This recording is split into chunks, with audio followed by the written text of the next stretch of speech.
Hey, welcome to the Real Squabble. I'm Mike Burnett, and we're talking to my Jewish friend, Yoav Rotem, today, the man who guided me on my visit to the beautiful country of Israel. He'll update us on what is likely the biggest atrocity for the Jewish people since World War II, Israel's war with Gaza and with the Iranian proxies that are just on the borders of his country. We'll talk about the truthful news sources and the nation's rights and heritage, and how any of it could possibly ever be solved in our lifetime. But before we jump in, let me remind you to follow us on Facebook and subscribe to our YouTube channel, The Real Squabble. Welcome to the show, Yoav. Hello, everyone. Hey, Shalom. Shalom. Hey, in many ways, Saturday, October 7th was like our 9/11 in America. Israel was caught completely off guard by a surprise terrorist attack, and a lot of people were killed, raped, butchered because of it. It was genocide, plain and simple. The Israel defending their nation is not genocide, as some people have said to me. I think somewhere around 236 hostages were taken on that fateful day. I think there may still be 130 or so. He can clarify that for us. It horrified us all, Yoav. But what I'd like to know first is, what was the traumatic first day like for Israel and your family, with the brutal details that came out of that massacre? Wow. First of all, there are so many details that you just said, and I almost every little fact has an importance. You know, it was by numbers. If we look at the Israeli population, it's much bigger than 9/11. If we look at the dead people, I think the fear that came out of the October 7th, that on the border and among us, we have an enemy who we cannot trust, even if they get what we think they want, is a fear of our existence here as we are. And when I look at it, and personally, we don't live right on the border with Gaza, so we did not have any invasion into our community or something like that. But we woke up to a war, to something that's happening until today. Sirens waking us up because there are rockets being shot at us. Right. In the first few hours of the from 6:30 in the morning, they shot thousands of rockets. If I remember correctly, in the first 3 hours, 1,500 rockets into Israel. And one of them actually hit 300 meters. It's about 900 feet from my home. Right. And we live right next to Jerusalem. We do not have a safe room, so we had to run to the neighbors. Safe room is something that gives you a little bit more defense if there is a rocket hit next to you. It's made out of concrete. Right. And it was frightening, and obviously Sure. we are all, Israel is very unique in the situation of the fact that we are all serving in the army. Right. And the deterrence that we thought we have, and the intelligence that we always believe that we trust our intelligence, everything exploded in our mind, in front of us. There were not enough forces to stop it. It was humiliation. It was the trauma is not just the fear and the death. It's also, again, the explosion of what we thought, that can't be defeatable. If it's the barrier that the Israeli military built with Gaza, and the fact that we obviously can beat them, but they used a very, very, very good surprise to attack us. Sure. And so a lot of people don't realize that Israel is approximately the size and shape of New Jersey.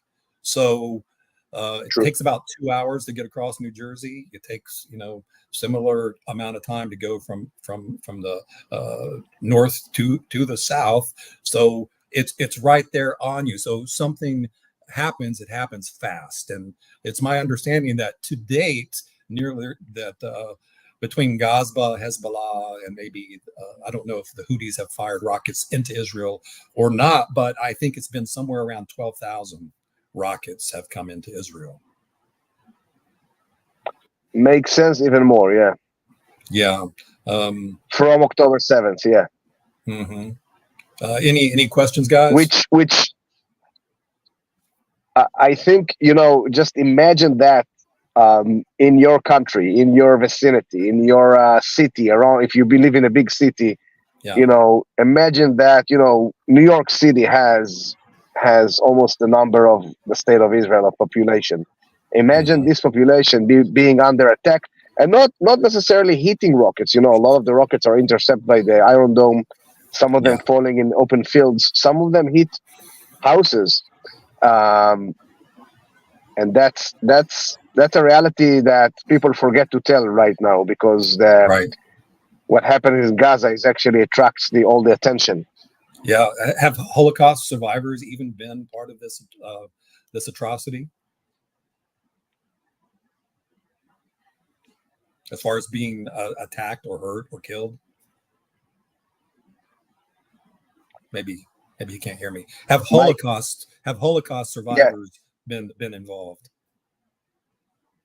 yeah, definitely. First of all, Holocaust survivors lives all around Israel, Mhm. and they've you know Your grandfather, right? my grandfather, lucky us, he lives in the north, but not too close to the border with Hezbollah. Mm-hmm. So they've had few sirens because Hezbollah was sending few attack drones, but he's barely walking, so he just he's in his home. And but definitely in the what we call the Gaza envelope, the kibbutzes, these communities right on the border with Gaza, some of the Israelis that were abducted, some of the hostages are Holocaust survivors, Right. We were down there. people who survived the Holocaust. Yeah. Right. You took me and our group down there. So we were briefed right down there by Gaza. So you're actually looking at the towers across the fence into Gaza. It's that close. The community we visited was attacked by terrorists that came with parachutes. They were so surprised over there. They have a very good what's called first responder team. The Mhm. community has few guns and few people that knows how to fight very well before the army is coming. And they were so surprised because they just landed from the sky, and all the defending line of Israel failed because of the surprise. So, Mhm. including these parachutes that crossed the border, they landed in, and they basically invade into some houses. One of the I haven't seen it, but I know I don't know if people heard about it. There's a video that runs around the world that is showed by the Israeli Ministry, um, you know, um, uh, Foreign Affairs and Ministry, and some other Prime Minister Ministry. They Mhm. show it to influencers. It's a combination of what the terrorists had on their head. There's some GoPros Mhm. and some security cameras and some houses cameras. All the atrocities, like things that you don't want to show in the media. Right. And one of the houses over there in Nativa Asara, where we were, it's unbelievable how the terrorists abuse the kids and kill their dad, and the kids are kind of like asking the terrorists, "Why did you kill my?" Horrible situation. Um, and it's not out there. It's just people that are that managed to get into this Mhm. into the club of seeing the atrocities video. It's called the video of atrocities. I So this understand community is that. literally few feet from the border. Yeah, I understand that even one of the terrorists made a joyful phone call.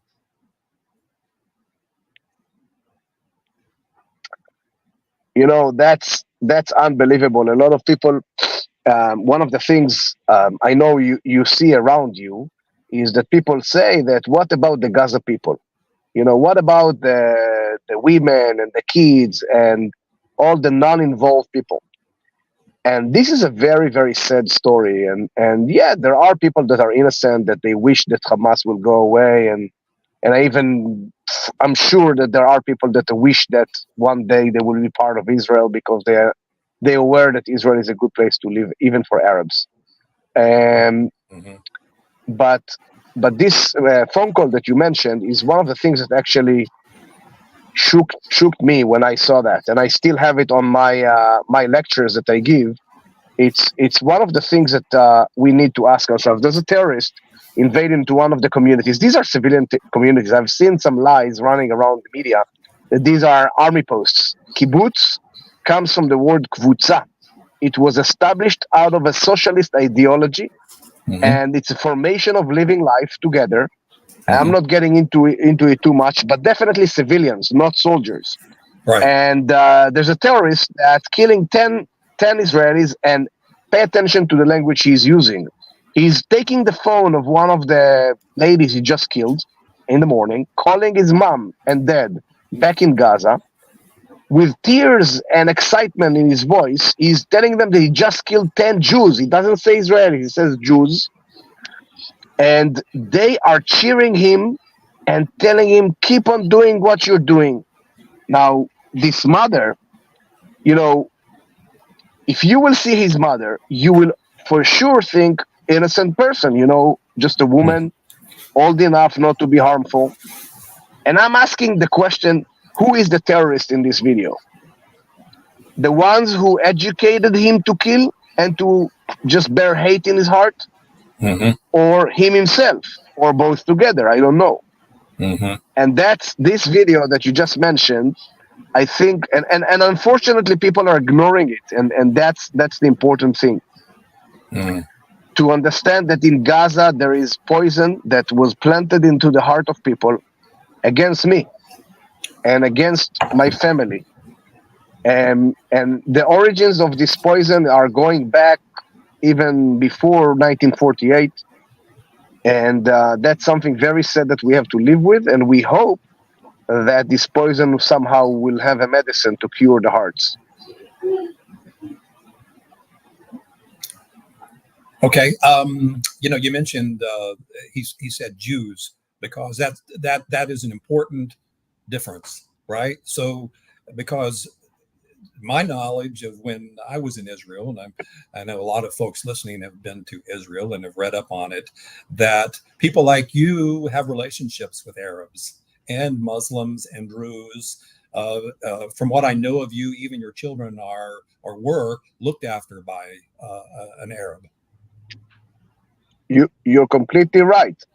We live in Israel. This is one of the things that it's very hard to understand, and I'm sure whoever listens to us right now, I won't be able to explain it. If you don't see it, you don't really understand, and even if you see it, it's complicated. Mm-hmm. The state of Israel, out of 9 million people, you have about 21% Israeli Arab citizens. Majority of Muslims, small minority of Christians that are speaking Arabic. Mm-hmm. These Arabs are Israeli citizens. We are living neighboring to one of these big communities called Abu Ghosh. It's on the main highway between Tel Aviv and Jerusalem, very close to Jerusalem. And they work, I do my groceries over there. Everything we need is inside the village. Some of the ladies, as you mentioned, works in the educational system over here in the community with the daycares. Mm-hmm. And this is life. It's shared existence. It's not even coexistence. It's even more. And on the other side, basically of my community where I live, and this is something that I wish I could show you. It's dark outside, but basically outside of the window of the car, we have a village across what we call the security fence. Inside what we call the West Bank, or basically over here is the Hills of Benjamin. And over there, a village under Palestinian control, Palestinian Authority control. And we've had, at the beginning of the war, we've put some outposts over here, and we have pictures of or people recorded flags of Hezbollah and Hamas in the houses over there. And that, again, they cannot come to us because there is security fence. They can cross illegally. Sometimes they try. And then the entire first responder team of the community is up and spread around the fences of the community to guard, because we're afraid, or we are on high alert that they won't invade. So that's the reality. We have Arabs that are part of us, living with us. They don't have any limitations. They have the same rights I have been offered citizenship, right? And then they have citizenship.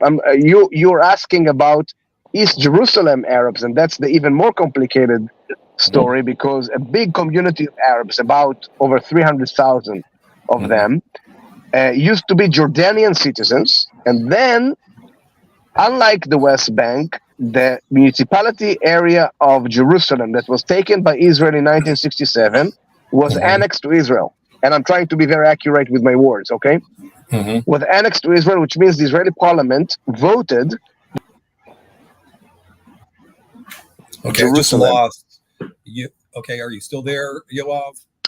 Yeah, I'm here. Okay, so I'm saying, go ahead. The Arabs who were under Jordanian control inside the municipal territory of Jerusalem were offered citizenship.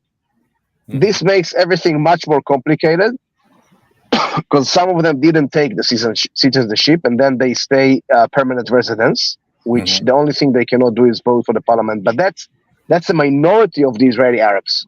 Majority of Israeli Arabs has full citizenship. They have an Israeli passport. Some of them even volunteer to the army. They serve in the police. Getting along for the most part. Even I know you took us to see what they called refugee camps in the West Bank, but they weren't refugee camps. They called them that for many decades, but there are still similar villages like throughout Israel. It's just sort of a rhetorical thing that continues to be used. And if I can move it a little bit, it's I know the front of the war is in your community, it's on your border, but it's even broader than that. That's why you're speaking out to people around the world. Is that correct? Like looking at public opinion, how does that help shape and drive recognition or understanding of the truth and what's happening in Israel versus what we're hearing in the media sometimes? Mike, I barely hear you. I will have to move a little bit. Maybe it's my reception, I don't know. I hear you very broken. So how important is public opinion? Very important. Very important. Why? Let me tell you why. Israel is a tiny country. Israel, as you said, the size of New Jersey, and population of Israel, let's say between 9 to 10 million people, and we are limited. We're limited in our ability to create. Let's talk about the easiest thing: shells for artillery. And if we have a big war, we need support. We need, even Russia, and you can see in their war against Ukraine, they use allies like Iran and like others. And the public opinion, the world opinion, is super important because it shapes the help and the amount of help and the level of help that first America is giving to Israel. Second, everyone who are with us in the same side. Yeah. And if America, which is very strong and we really depend on it, is telling to the Israeli leadership, listen, because of opinion inside America, telling to the leadership of Israel, do this, don't do that. That's an influence. I always say that what stops Israel from defeating Hamas faster than we're doing it is world opinion. Yeah. Well, and it's not carpet bombing that's going on, not like in World War II, or places in Vietnam. This is modern war is a little more precisional, even though you're looking at a smaller area of land. Yeah. Can you guys hear me? Yeah, go ahead. Yeah. So, so from the world, it looks like a good part of northern Gaza is being flattened, and it's going to be uninhabitable for many years. And now southern Gaza is being flattened. So, looking at expectations on, how people are going to be able to return and things like that. And the other thing is, as far as citizenship is concerned, can you comment on like the Eritrean or Ethiopian Jews who are being deported? Can you comment a little bit on that issue? Because, as the world looks at things, what they've seen for a long time is, people coming back into a land, occupying the land, and then incrementally taking more land, either through conquest or through just settlements and things like that, taking everything away from the people who live there, destroying their homes or, whatever. So, how can we address those issues? Because public opinion, perception is reality. Okay, I think can you hear out. me? So, yeah, go ahead. Can you hear me? Yeah. Yes. So first of all, about the Ethiopian Jews. The Ethiopian Jew. Look, let's start from the beginning. Context. If we don't have the right context, we cannot understand anything. Let's say, first of all, the understanding of the term Jew. Where does the name comes from? The name Jews. It's coming from the tribe of Judah, the land of Judah. And we as Jews, Judaism is not only a religion. These are people. This is, I can define it as a tribe. Let's say, it's kind of weird definition, but people with land, with language, with heritage. You know that in Israel, people, there are Bible classes in every school, not only because it's our religion, because it's our heritage. Even not Orthodox schools have biblical class because the Old Testament is part of our heritage, our belonging to here. Now, the reality you just draw, which I know many people draw it and see it, of people coming back and taking the land from someone else, is completely not true. Mm-hmm. Let's draw the story as it happened.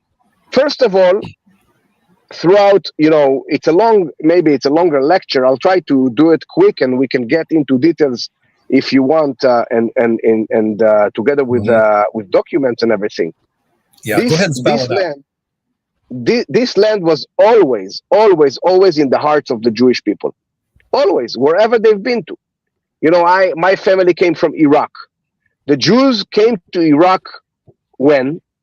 During the Babylonian exile in 586 BC, when the first temple got destroyed. So they always yearn to come back. Now, they were pushed out of Iraq, by the way. My grandma, always said that she was a princess in Iraq. She left everything over there. She lived very modest life here in Israel. She never said she's a refugee, but she said, that they were pushed out of there with nothing. They had to live. And the only place that accepted her was Israel in the beginning of the 1950s. My grandpa was pushed out of his home in Poland during the Holocaust, survived the Holocaust, and come here in 1946. Now, let's get to the wider spectrum of details. This land was always, or not always, was many years part of big empires. The last empire that controlled before the British mandate over here was the Ottoman Empire. Mm-hmm. Under the Ottoman Empire, we're talking about a piece of land that is divided to regions. Even what we call today Israel was divided into small regions. The region of Jerusalem, of Jaffa, it was moving from here to there and changes. During this time, I don't know if you know, but in the 1830s, you have a Jewish majority in Jerusalem. Most people of Jerusalem are Jews living there. You will never find the definition of a different nation that claims for Israel today in the 1830s. I'm aiming to the Palestinians. All right. Mm-hmm. And I think that today we all recognize that there are people calling themselves Palestinians, that they have demands and everything, and that's fine. But historically, the Jews did not push anyone out. They came, they bought property, and they settled. Up until 1948, all the Jewish communities were built on top of Jewish purchased legally land. In 1947, November 29th, the UN decided to what's called the partition plan, to give the state to two nations, one Jewish, one Arab. It's not mentioned a Palestinian. The Jews went to the streets and danced, and the Arabs, the local Arabs, attacked the Jews. It wasn't the first attack. The violence begins in the 1920s. 1948. And yeah, that's the 1948. But the first attacks of the local Arabs towards the Jewish communities started in 1920. That's the first attack towards the Jewish community, and that's the beginning when the Jews started with what's called the defense force. Pay attention that the Israeli army, which I was part of, is called the Israel Defense Force. Yeah. Now, why do I say context? In 1940, end of 1947, beginning of 1948, who attacks who? So now, if someone attacks you, all right, the same thing that happens in Gaza in October 7th. All right, if you have an enemy that is telling you, I'm coming to get you, I'm coming to get you, one day I'm coming to get you, I will wait while you will be sleeping, while you have a crisis, economical crisis, while your exchange shifts, I don't know what you will do, I'll come to get you. What would you do? So in the war of 47, 48, 49, it actually ends in 49, the local Arabs attacks the local Jews, and the Jews react in a war. When Israel declares a state, which, as the UN said, we should have one, 5 Arab armies, even more, invade into what used to be, or what future to be, the state of Israel, and that's a war.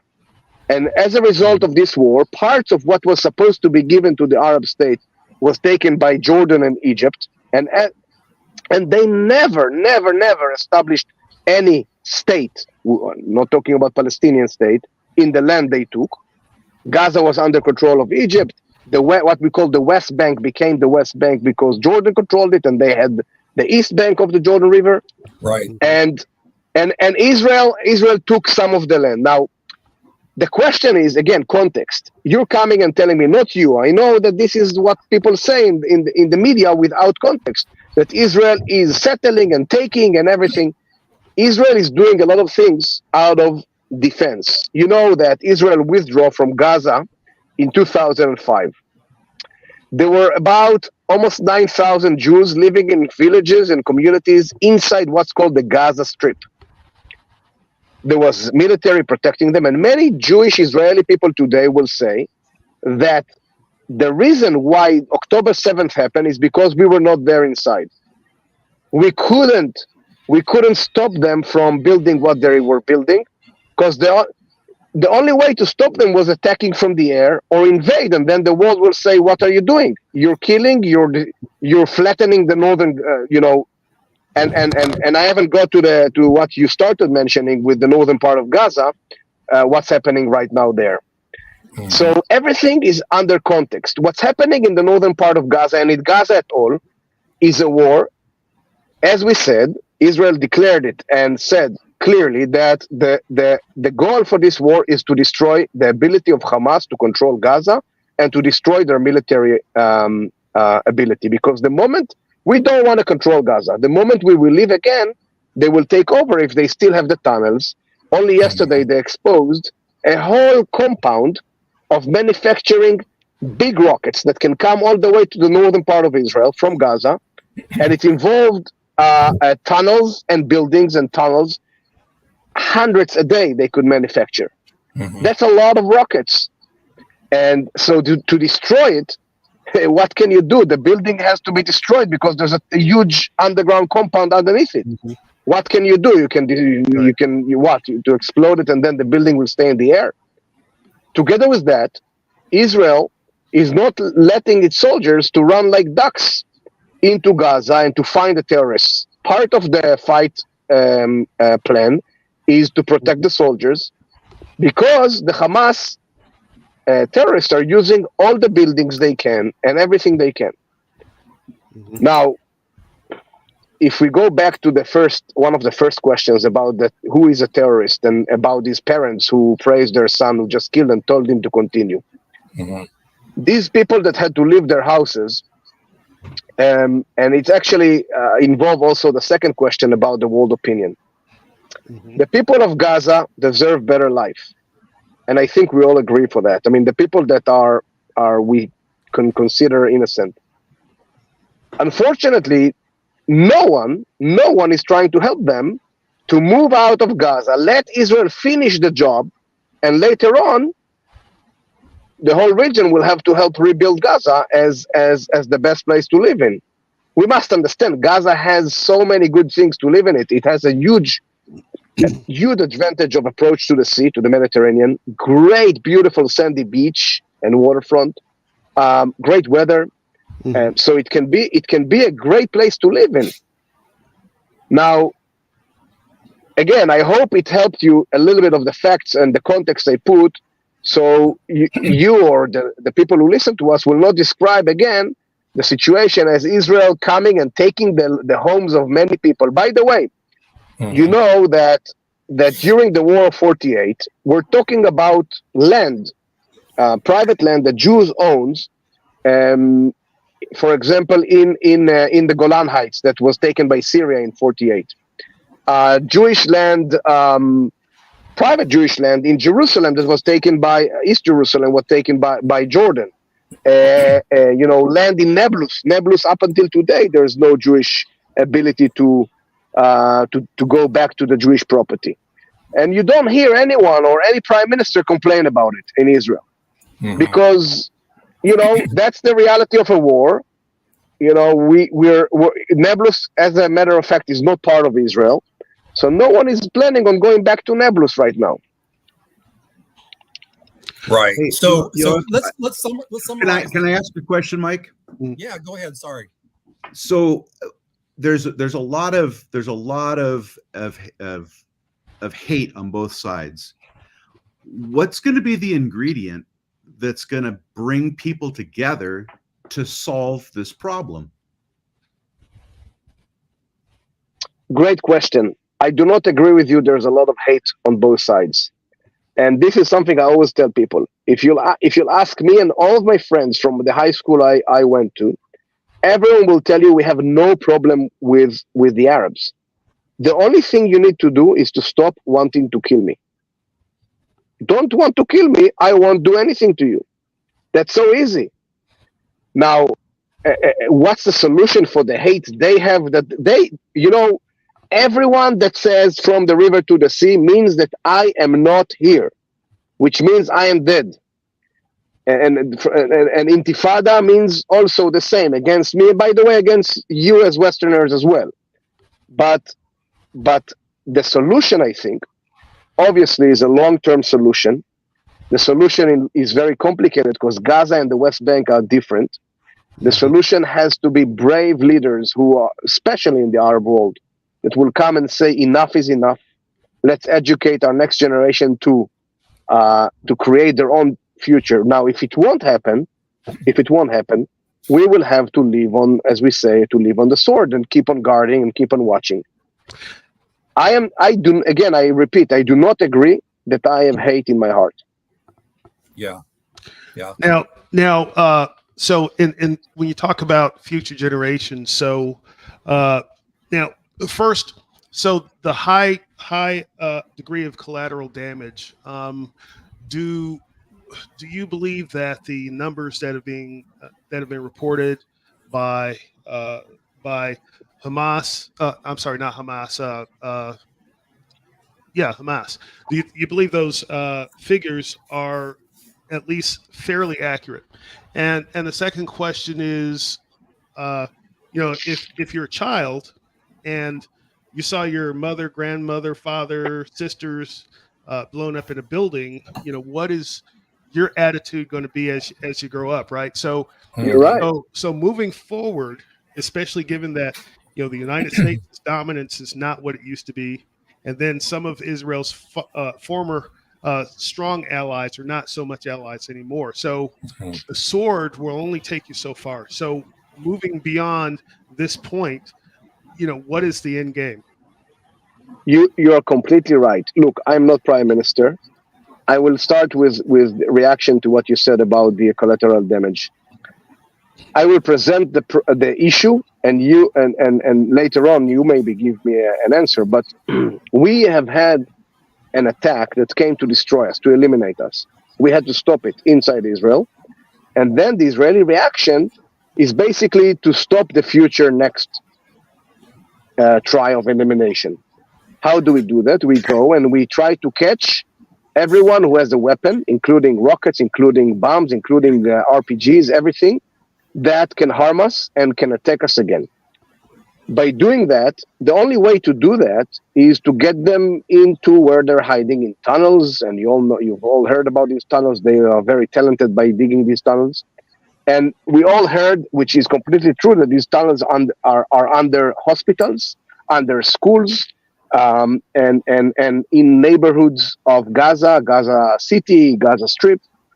So my question to you, and I will continue after this question: what do you want Israel to do? I mean, me as an Israeli, the only way that I can see, or Israelis could see, in October 7th and up until now is or we leave, or we gonna get them. That's that's how we see the reality right now, because otherwise they will kill us. Right? Well, we have nowhere to go. Wait, I just want to say react to the end game. Go ahead. To the end point.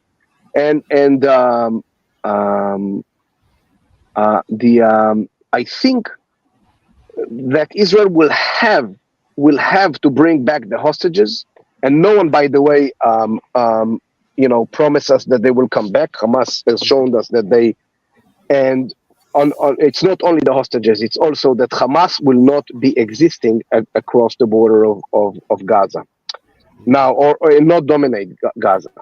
What is the end game? The end game is to give future, to show future. By the way, I'm sure you all heard about the fact that how Hamas tricked Israel by the fact that Hamas was showing Israel that more workers we let from Gaza to work in Israel, they are okay. They bring back money into Gaza, and it's it's relationship.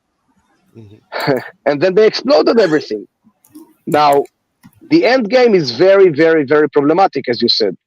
But I think that in the Arab world and in our enemies, there are people that also bothered by the fact that they don't like to fight.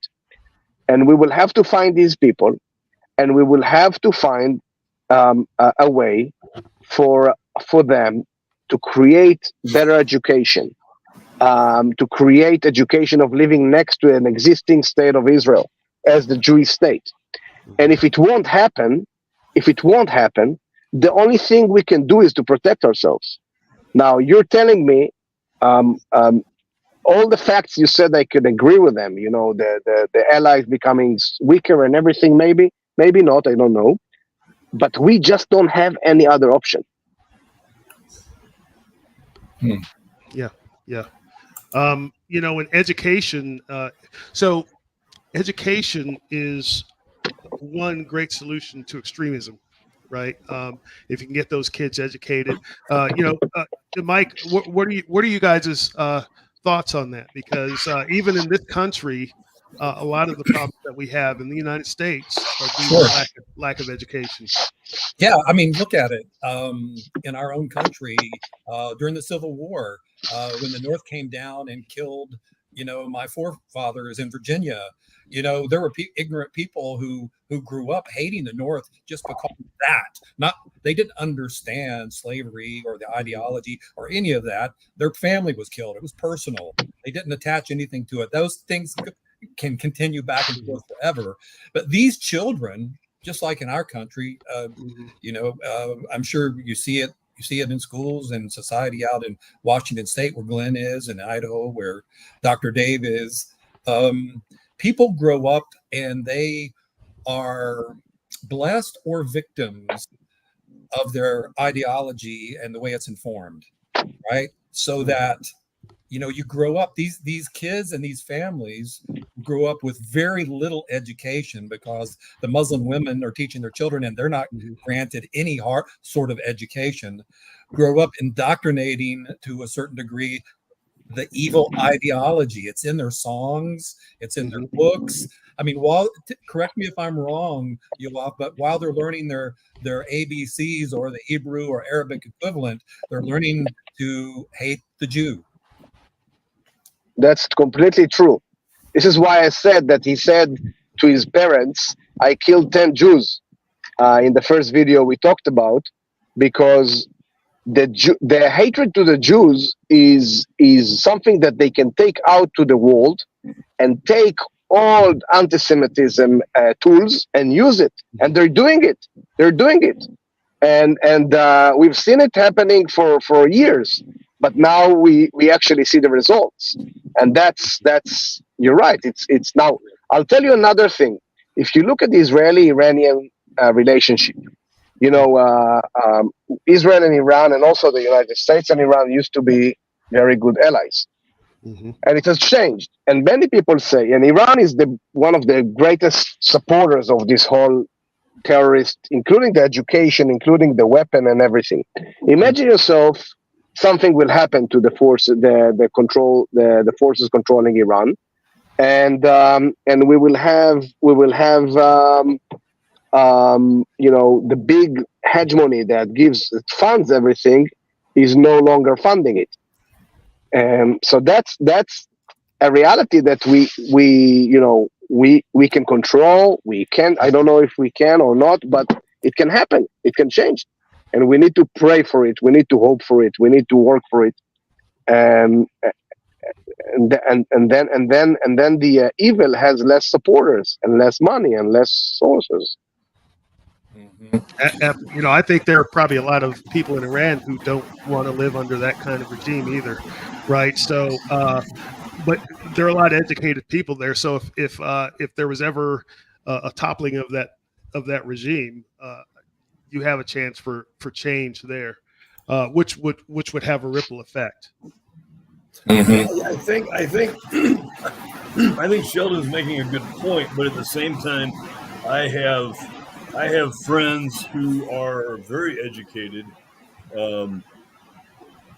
but their education, even though they're educated in university and beyond, includes the stuff that Yoav is talking about hating Jews, and they're I see them, spreading a lot of this propaganda on Facebook and other places about Israel's committing this huge genocidal war, completely ignoring the fact that that Hamas started this, and then the moment Israel retaliates to defend itself, all of a sudden Israel becomes the bad guy. And so, education is one thing, but it really, in my mind, and again, this is me as an ignorant Westerner pretending to know something about the Middle East. In my mind, this is just the continuation of the struggle between Jacob and Esau, that's gone on for 3,000 years now, which the Old Testament said would never end. And so, it's a little bit platitudinous to look at it that way. Right.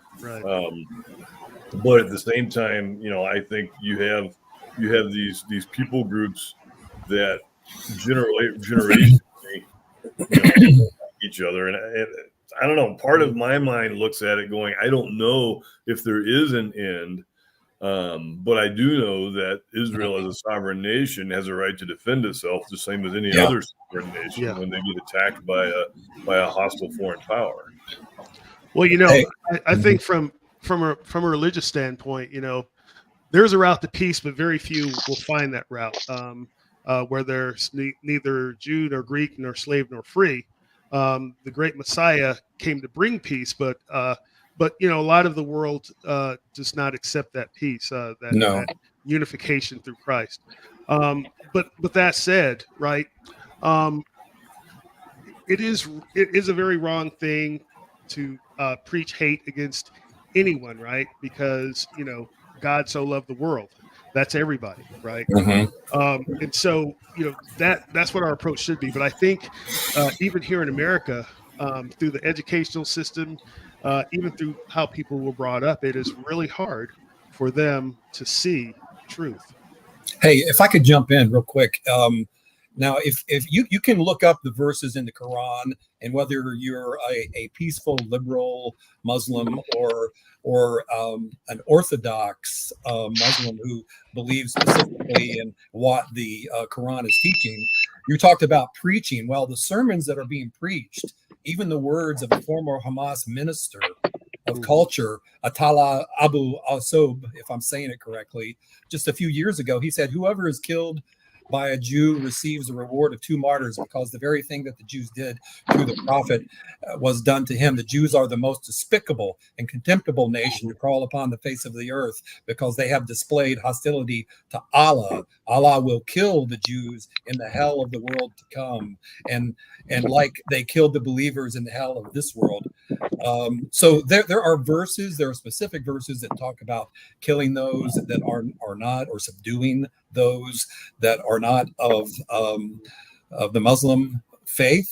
You can look them up yourself. There is a person who has a wonderful ministry who debates on it by the name of Dr. David Wood. Go to one of his sites on YouTube and research it more thoroughly. But if I can just summarize one thing kind of quickly,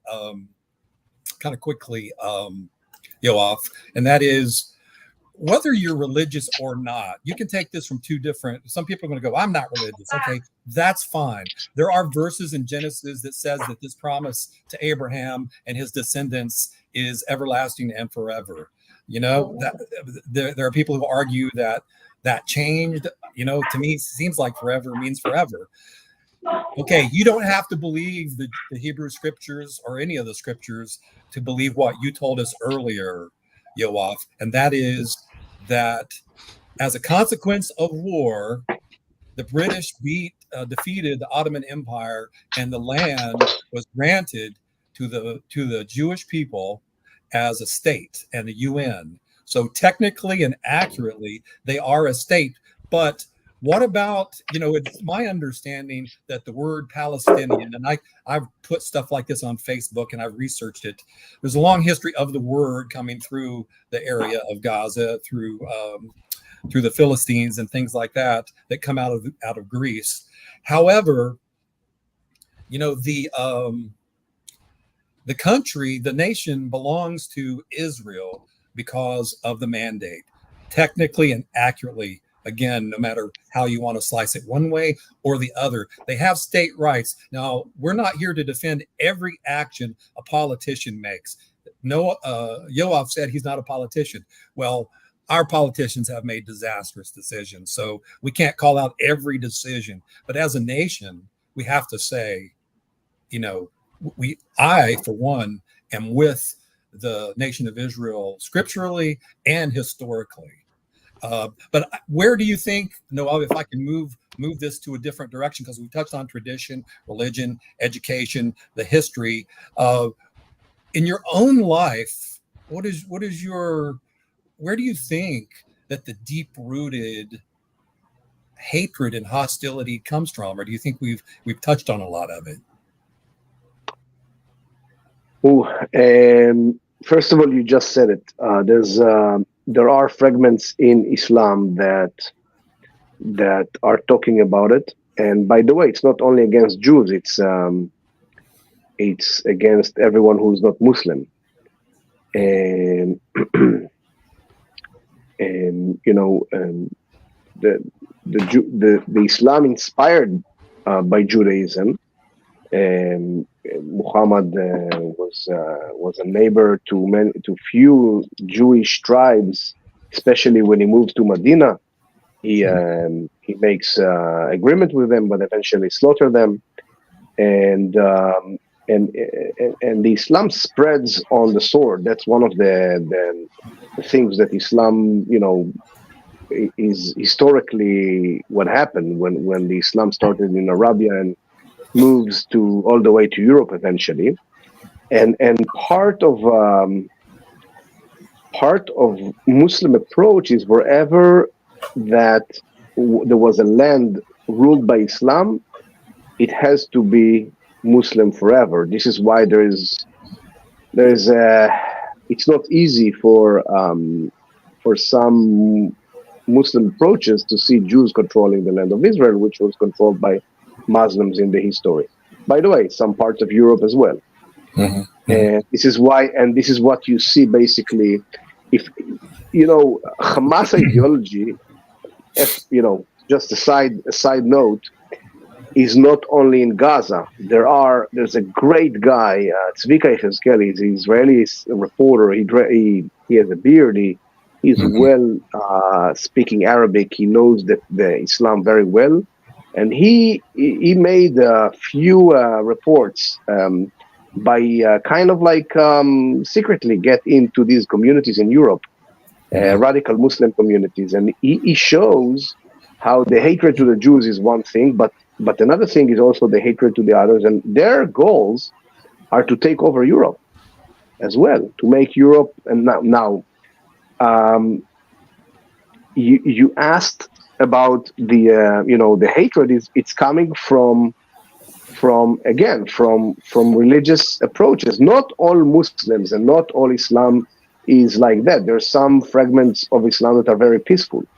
And we see it in India and even here in the Middle East. You have in Israel, and again, it depends what your parents want to show you and to teach you, and which mosque you go, and the imam at the mosque, what does he rather talks about charity, because it's a big thing in Islam, or talk about hating the Jews. That's a good question. So and again, it's obviously when people will see the benefits of living peacefully, it might increase the bigger part of peaceful side of that. Yeah, I'm not sure.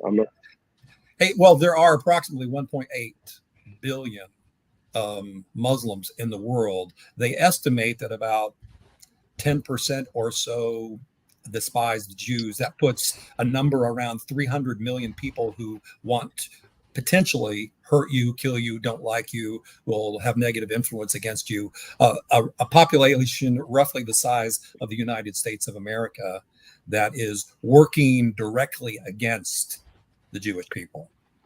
Yeah, you're saying it's only against the Jews, but I'm saying don't forget that the Jews or Israel is only the little Satan.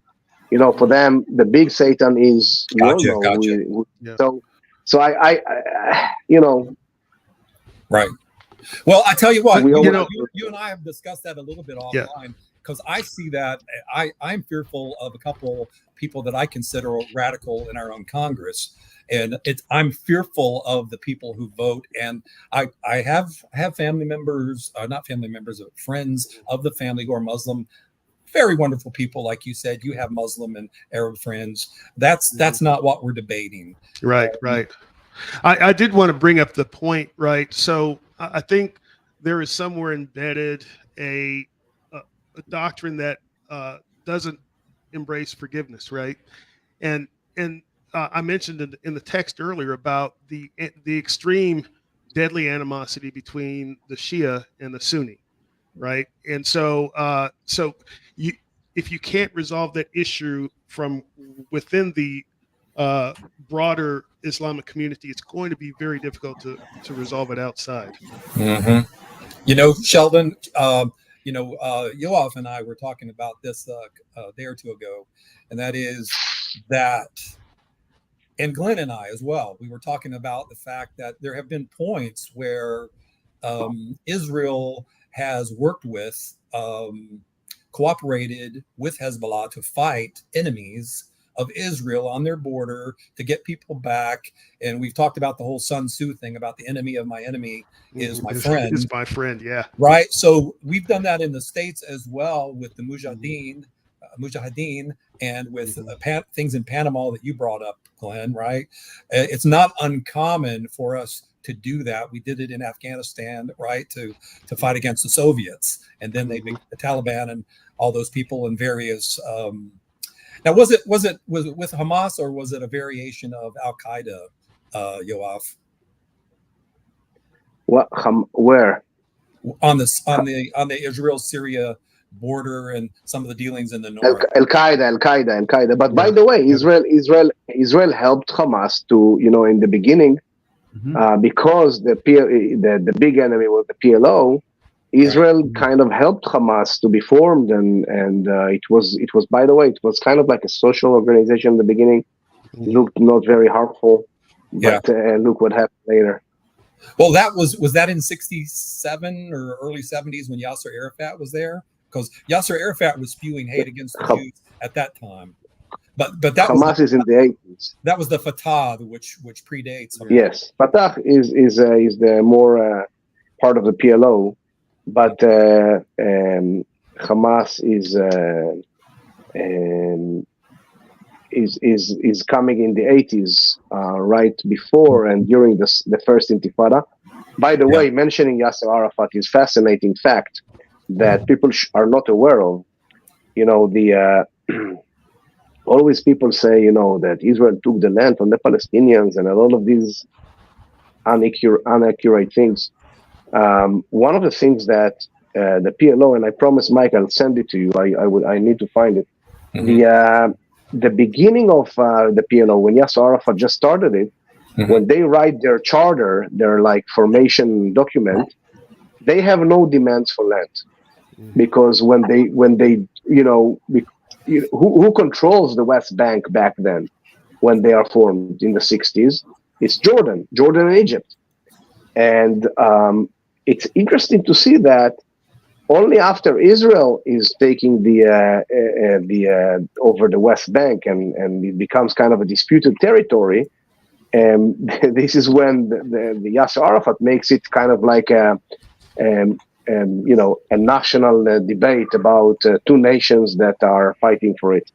And that's fascinating to see how it developed together with the fact of the nationality of the Palestinians, which was not existing before the 60s, as something very formed. So these are a few interesting facts to add to the to all the lies that are spread against Israel over there.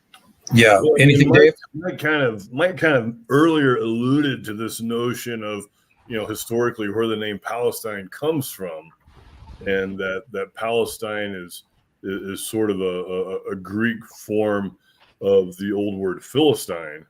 And historically, the Philistines were not really a nation; they were just this conglomeration of city-states, Ashdod and Ekron, and the 5 city-states of Philistia.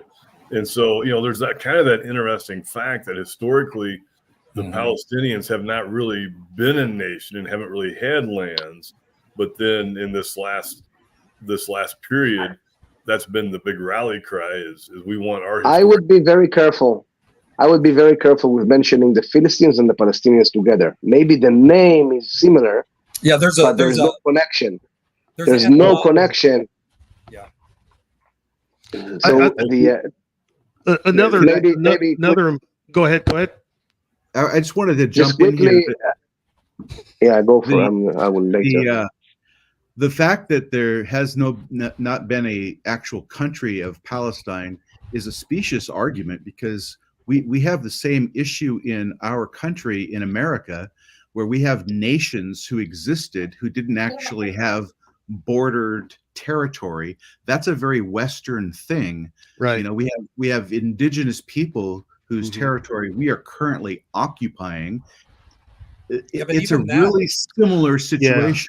And especially in that region of the world where people don't identify geographically as much as they do culturally and tribally, right? And that was one of the issues that we ran into in Afghanistan, right? We're trying to, especially with that border with Pakistan, but people moved across freely because of that cultural and tribal connection. You have to look at history, though, too, don't you? Because that is not the way it's done now. The world doesn't allow that now. But prior to the 20th century, conquest was pretty much the rule of how things were done. The Indians did not own specific territories. They battled for territories amongst themselves. The Arabs battled for land back and forth amongst themselves. So to say that we took their land was, well, we took land that they were taking from each other. We went in. So nobody was doing a good thing. But once we established a country like we have now, to go back and say, to try to compare apples, it's apples and oranges. It's two different things. I don't think we can do that to bring the 17th and 18th century into the 21st century, nor can the Jews. It just goes back to, you can say what people want to say. People want to accuse the Jews of genocide. They want to accuse the Jews of apartheid, but calling Israel an apartheid state is not a criticism. It's just a blatant lie, because apartheid was in South Africa, a system that denied Black people access to political and judicial systems in their own country. Right? What do you think when you hear apartheid, people of Israel being accused of apartheid, Yoav? Well, before you answer that, also, because I don't think we really delved into the Eritrean Jews being expelled. So just kind of wrap that into your response. Which Eritrean Jews? Ethiopian. Yeah, Ethiopian. Yeah. The Ethiopian Jews you expelled from where? From Israel. That's I think this is a confusion, because the Ethiopian Jews were welcome to Israel from the 80s into the 90s up until today. There's some Ethiopian Jews that are still coming and getting citizenship in Israel. The Israeli chief rabbi found, it's not their Judaism is interesting. Yeah. And accepting them was under the understanding that they are the lost tribe of Dan. Right. And Israel flew them in the early 90s. 83 and 93. Yes, there were Moses and Solomon, but there's more after it. Yeah, go ahead. But what I think Sheldon, you're asking about African people that crossed Sinai between 2000 to 2011 mainly. We're talking over 100,000 people that crossed the border with Egypt to Israel, settled on the road mainly as job seekers, complaining that they are refugees, and Israel was the first time Israel dealt with people that are coming into Israel illegally. You all know it from America very, very good. But here it was something that never happened before, because we were surrounded by enemy states, that no one kind of coming here voluntarily. Well, paying money. We get accused of xenophobia because we want to honor our laws, right? We get accused of xenophobia. But, the same thing happens. The people who hate the Jews are going to spin it the way they want to hear it. And I think that the confusion is that some of them were Eritrean. And in Eritrea, there was a war, and they consider refugees. And there was a problem because they did not have identify formations and everything. And Israel was trying, because Israel is very sensitive demographically, because Israel is trying to keep its Jewish majority, if you understand what I mean. To remain Jewish, that the free day of the week is Shabbat, Saturday. The holidays are Jewish holidays. There's only one state in the world, and the whole idea is to keep it democratic as well. And democracy, majority matters. And this is why Israel tries in different ways to send them back to Sudan, to Eritrea, to some other areas in Africa. Many of them, by the way, are still here in Tel Aviv and in Israel, and it's they kind of they don't have a status. It's very interesting situation, complicated, and but they're not Ethiopians. It's my understanding that about 10 to 120 Muslims occupy the Knesset. Right? It's a large number. Yes. When you asked the question about apartheid, and I think this is what, going back to the beginning, is that we have, as I said, 21% of the Israeli population are Muslims. They have the same rights I have, equally. They even have representatives in the Israeli Knesset, in the parliament, which one government ago they were in the coalition. There was one party in the coalition, and they really tried to get a lot of budgets to the Israeli Arab communities. So to say Israel is an apartheid is wrong, definitely, and it's not understanding the situation. It's people that hasn't been here are saying it. By the way, taking advantage of this subject, being here, you talked about education earlier, and I think the best education you guys can give to your kids or anyone who listens to us is to come over here to Israel. Few reasons for that. First of all, to understand the situation better. But second, your connection. Every Christian has a connection and roots over here in this land. And to learn about the Bible, there's no better place than here. You will get a better understanding, or even much wider and deeper understanding of everything we talk right now by being here and seeing the view, seeing the reality, seeing the Arabs and the Jews living together on one hand, on the other hand, fighting in Gaza. Mm-hmm. What happened to Israel, and I'm saying it, and I'm not trying to encourage anyone to come to a war zone, although, my kids are kind of behind the door over here looking at me, and I don't know if you can call it a war zone. I mean, like, there are kids over here. I think that coming to Israel specifically these days is unbelievable. It's unbelievable. There is an article in one of the Israeli newspapers about the people who wrote what's called the Startup Nation book, that describes how Israel became such a startup place because of the different thinking of the army, and a lot of reasons for that. And Israel is a unique place to see in terms of humanity, in terms of people taking care of brothers and sisters, of love, spreading love, and even going further, relationship between Jews and Arabs. And as you said earlier, to understand that the hatred is not here. Yeah, we do have people that say this and say that, but again, I'm testifying for me and my school and my education. Yeah, being here, and they said, these people of Startup Nation said that this is the the most amazing nation in the world. I don't know if you realize that we have voluntarily in the reserve over 120 or 130% of people showing up to the reserve, while in other places in the world they have to take them by force.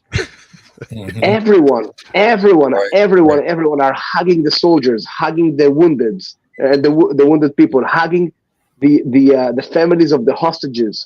It's an unbelievable reality of human beings that we don't see everywhere. Usually we take care of ourselves, our family, people. It's a community. It's something that I think even in biblical terms, it's kind of like exciting to see. So I invite everyone to come see the reality and understand things better. Well, Sheldon was an Army officer, so he understands some of that. Let's go around.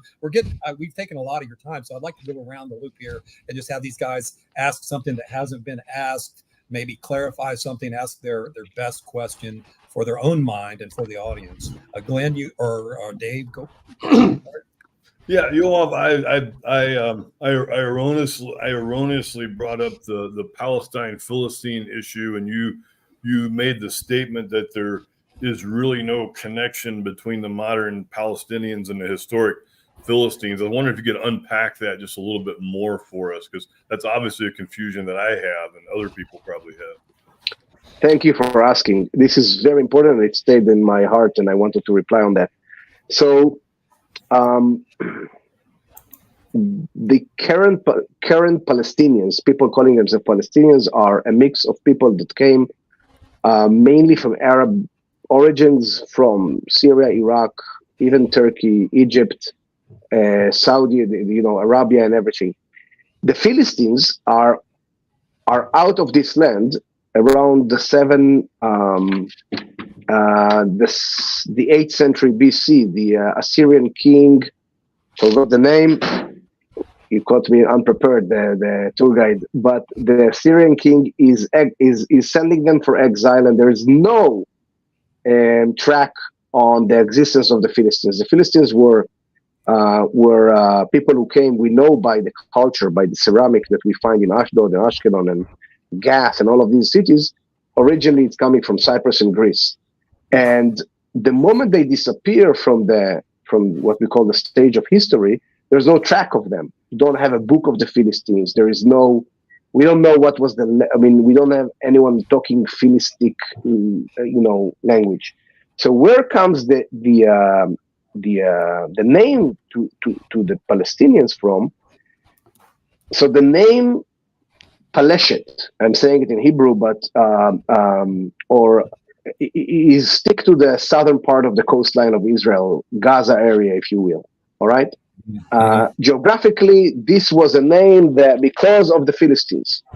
All right, because of the Philistines. Now, it was never the name of the country or the hill country where we find Judea. The name starts to become or take a major role of the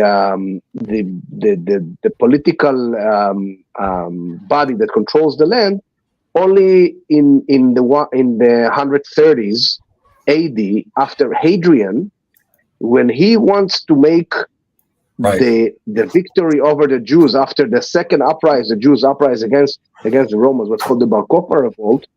He beat the Jews, a big catastrophe. Maybe even it's a loss of many, many lives. The Jews are getting kicked out of Judea, and he renames Jerusalem, trying to call it after his name, Aelia Capitolina, and he's calling the region, the territory, the Provincia, instead of Judea. Judea, that's the Provincia, and you all know that's because that's the first century name of when you read the New Testament, that's the name of the country, Judea. He renames it Palestina because Hadrian is trying to make it as a statement: you Jews are no longer existing. You tried to get me, and it's complete victory and trying to eliminate the Jewish name out of the earth. Right, and he had either read it in the scriptures, which is highly unlikely, or been informed by his people. The biblical stories were known, very, very, very, very. For sure, they were known, and the fact that the Philistines were the rivals of the Jews, it's not a secret. For sure, Adrian knew that. Otherwise, he wouldn't do that. It's kind of like making sure you're dead. Reconfirming the death of the Jews. Just renaming the land. Now, from that point, the name Provincia Palestina took a major role in the Roman time, but it wasn't always the main name to the land. When the Ottomans are coming over here, they are using different names, and again, it's interesting to see that even my grandpa, when he comes, the Brits when they come, because Palestina was the name that the European adapted because that's what they knew. After Hadrian and after when you wanted to refer to this land, that's the name they referred, or the Holy Land, Terra Sancta in Latin. But definitely it was known that the land is the land of Israel, Eretz Israel. Every Jew spoke about it and knew that. Now, when does the majority of the people calling themselves Palestinians coming to here They're coming here mostly during the Ottoman time, during mostly the 1800s. The 19th century was a century that people moved around the world and were moved by other people. You have many examples of the Ottomans moving people like playing chess, moving from here to there, and the land was, had people. You can, by the way, track the family name where they came from. But then the Brits are taking the land they got, the mandate to control the land, and they call it the British Mandate over Palestine. And my grandpa is coming here in 1946 after surviving the Holocaust. He is a Jew, no doubt about it, and he gets a certificate that he will become a Palestinian Jew. All right, because he was an inhabitant. Now, if you will it, during the 40s, a lot of the surrounding countries of today are getting formed by the French and by the Brits as a result of after World War I, after World War II, Syria, Lebanon, and then the interesting story of Jordan and Iraq, which historically are the Jordanians, or the Arab ruler of the two kings of Jordan and Iraq. He was the one who promised the land, and he never got it. But eventually, the local Arabs, who were not included in Jordan, not included in Syria, not included in Egypt, they were left, and then Jordan takes part of the British Mandate. And how do they never give citizenship to the local Arabs? So slowly, the name of these Arabs will become Palestinians, because they were the local Arabs of the British Mandate over Palestine, or the land of Palestine. Obviously, the Jews took the identity they've had throughout all the years as Jews, or the sons of Israel, which in 48, the name of the country. So there is no connection. It's like, I know some people trying to connect the Palestinians to the Jebusites. Yeah, that King David out of that. There's no way you can prove it. I have written extensively on that. I'll repost some information on that, and you can send me material as well. So let's move to another question here, Glenn. Yeah, Yoav, what would you like to say to that segment of the American population who support Palestine because of what they see as a brutal opposition and suppression of rights by Israel of the Palestinian people? Wow, it's a great question. What I want to tell them is, first of all, stop, pause, go study facts. Second, you want to help the Palestinians? Help them. Don't try to. How do you help the Palestinians? You start to put some pressure and like Europe hosted the Ukrainians while the war is still happening. Host the Palestinians from Gaza while we clear Gaza from Hamas. You want to support the Palestinians? Give them money for education, for better future. Build them economy. Help them with women's rights in their society. That's supporting the Palestinians, not hating me, not hating Israel. And I say it, and I will keep on saying it. Go study the facts, and criticize Israel if it's needed, but first do good to the Palestinians. Mm-hmm. Yeah. Okay, Sheldon. I like Yoav, your last comment, right? And sometimes with these issues, to include Black Lives Matter in America, becomes a political issue that they try to use to get support. So I agree. If people really are empathetic toward the Palestinian people, they should be looking toward helping them in some way. I don't have any more questions because you spent a lot of time answering my questions, and I appreciate that. One of the things I like about this program, although it conflicts with work a lot, is all of us here, we don't agree on everything, right? But we have the love and common respect for one another. So there's nothing at all that we cannot talk about. Right. Right. I was going to say yes, we do. We disagree on a lot. No, I'm just kidding. I'm not sure. I'm not sure to agree with disagreeing or disagree with agreeing. Yeah. Okay. Mike, I want to reply to Sheldon for that. Yeah. There are issues that are my life and my kids' life and my parents and my family and my friends and my community, and it's not a matter of agreeing or disagreeing. It's a matter of and I love the question about hate that you guys asked me, because I really think and Golda Meir, our former prime minister, once said it. She said that there will be peace when they will love their kids more than they hate us.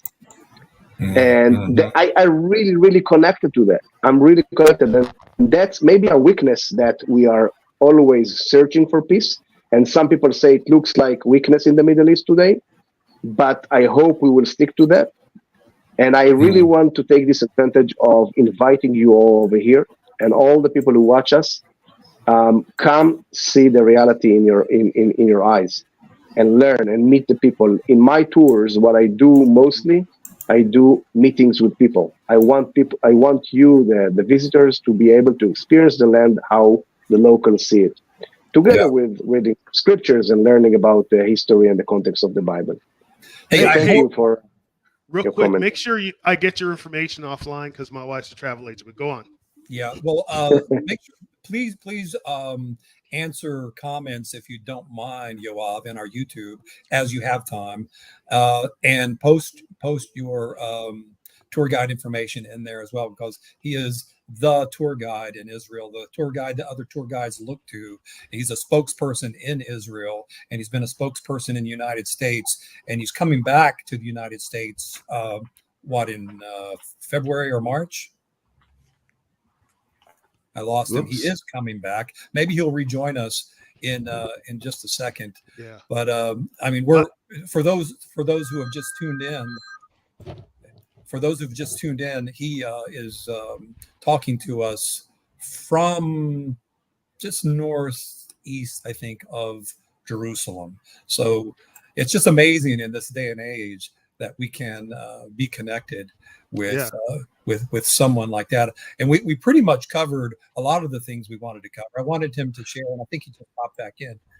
Yes, February. Yeah, I got disconnected. Sorry. There he is. I was talking about our distance between here and where you are. Just, I think, are you northeast of Jerusalem?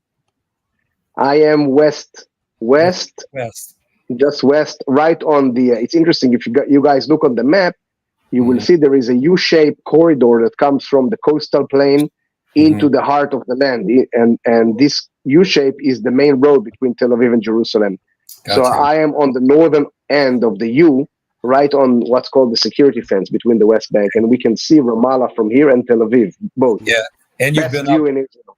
You've been up tonight, your time, or last night, our time, on guard duty, protecting, looking over your community. I know that, and you've given us a lot of great information. I think if we haven't asked or resolved any questions of our own, it's our fault. But I'd like you to speak to some good news in your life and the life of Israel and the hope that you see.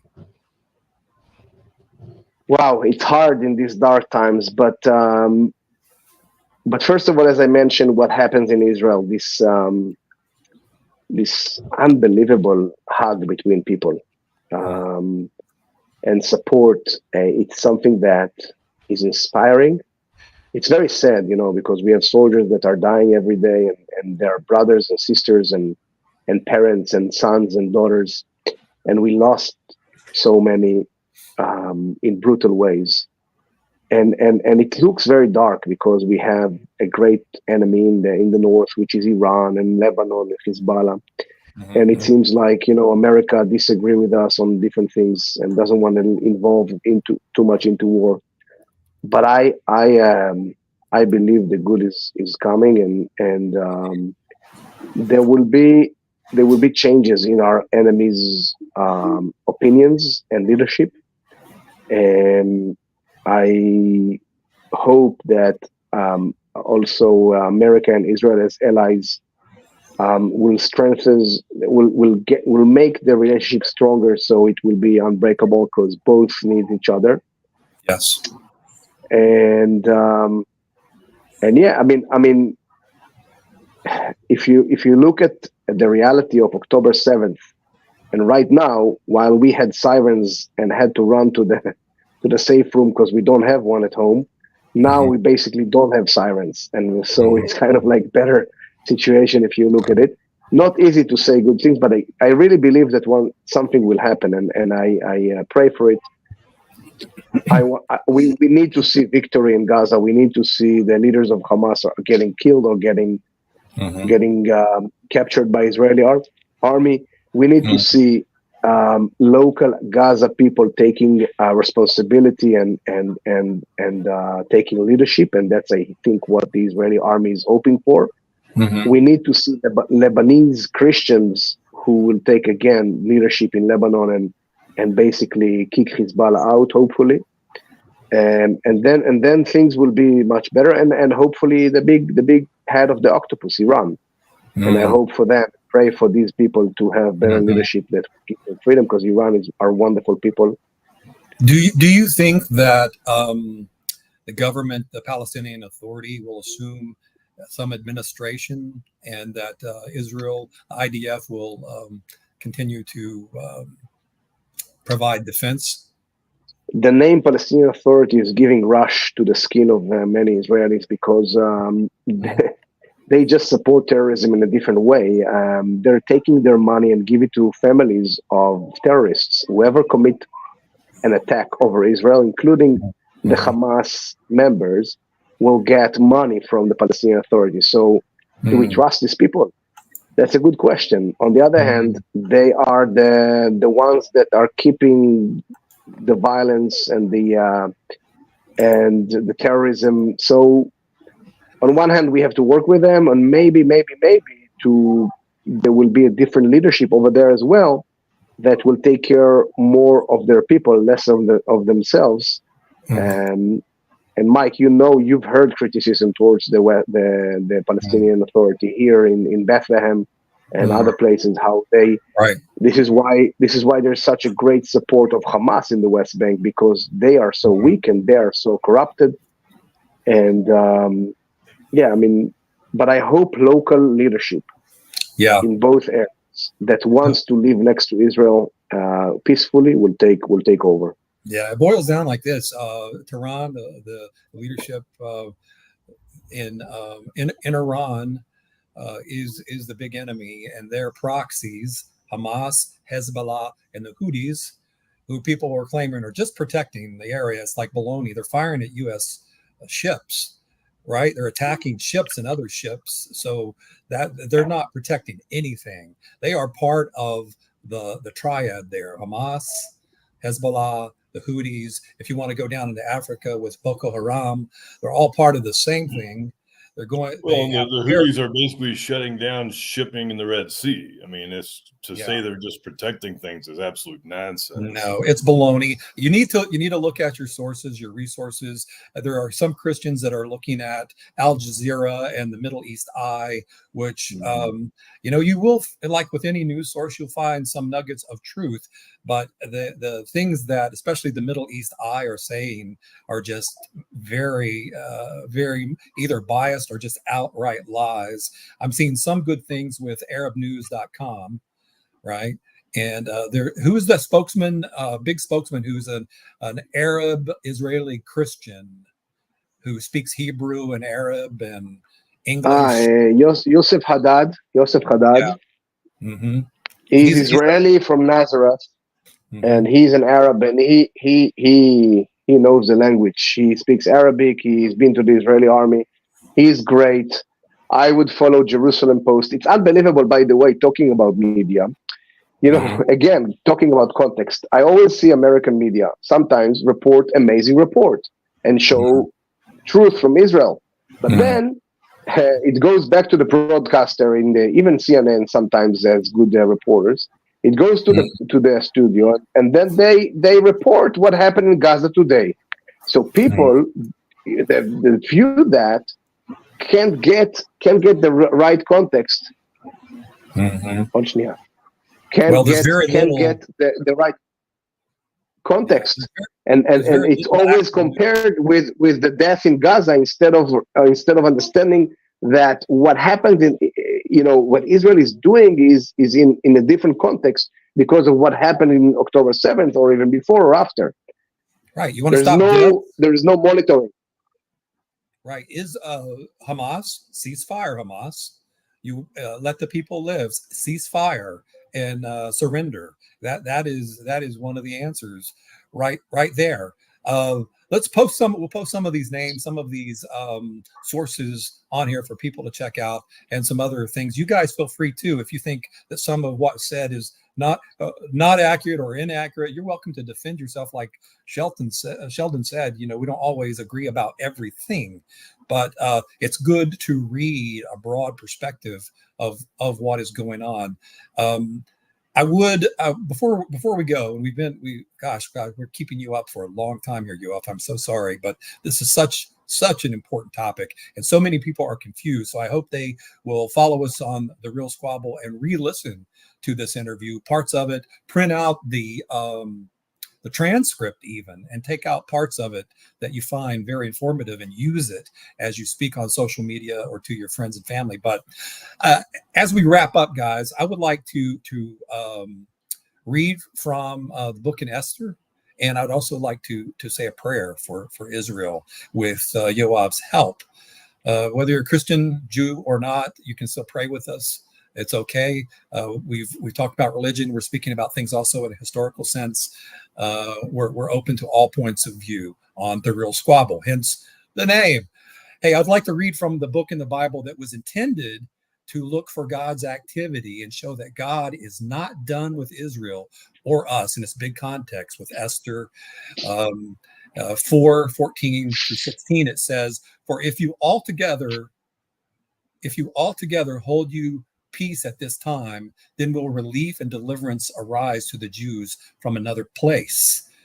But you and your father's house will perish, and who knows whether or not you have come to the kingdom for such a time as this." So we're looking at that to say that for some reason Yoav dropped out. I think maybe he'll come back in. He's not on our main. No, there you are. Gotcha. And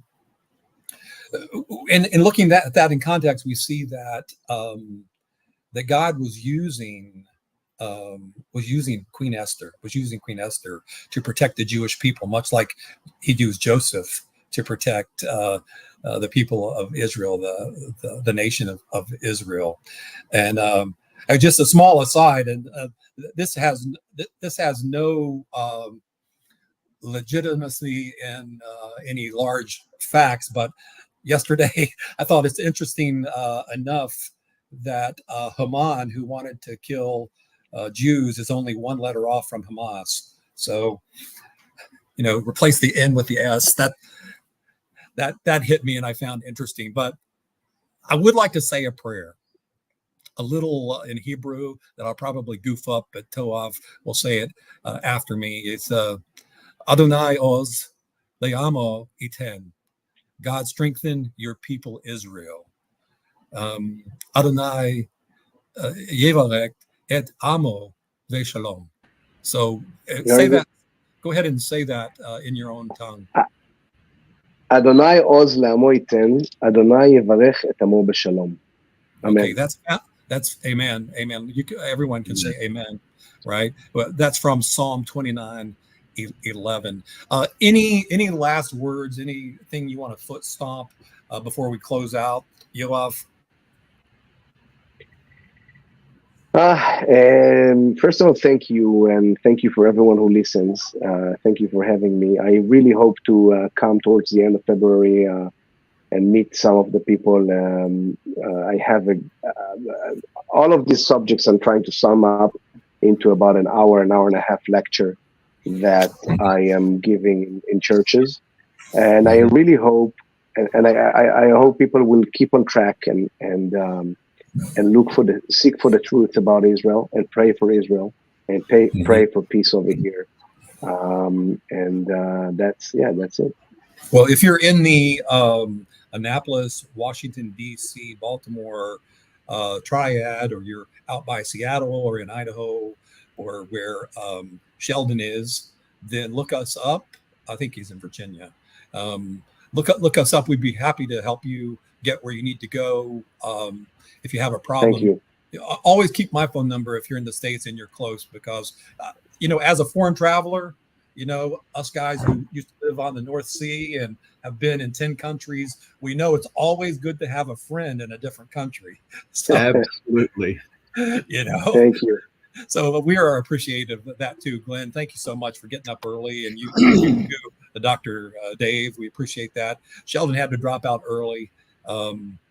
He's a working man. I was able to rearrange my schedule today, but that'll wrap it up for the Real Squabble. I highly encourage you to study and do your own research, read, and consider watching many interviews. Question what's happening. You need to question everything about what you believe, whether it be history, politics, religion, things the way they happen. Don't rely on just one source or one voice. That's what dictators and fascists of the past have done. I can say that places like Al Jazeera and Middle East Eye are very biased against Israel. As I said, ArabNews.com, Jerusalem Post, they are pretty good. I use Jerusalem Post all the time I post, but always check multiple services and read. Thank you for joining the Real Squabble.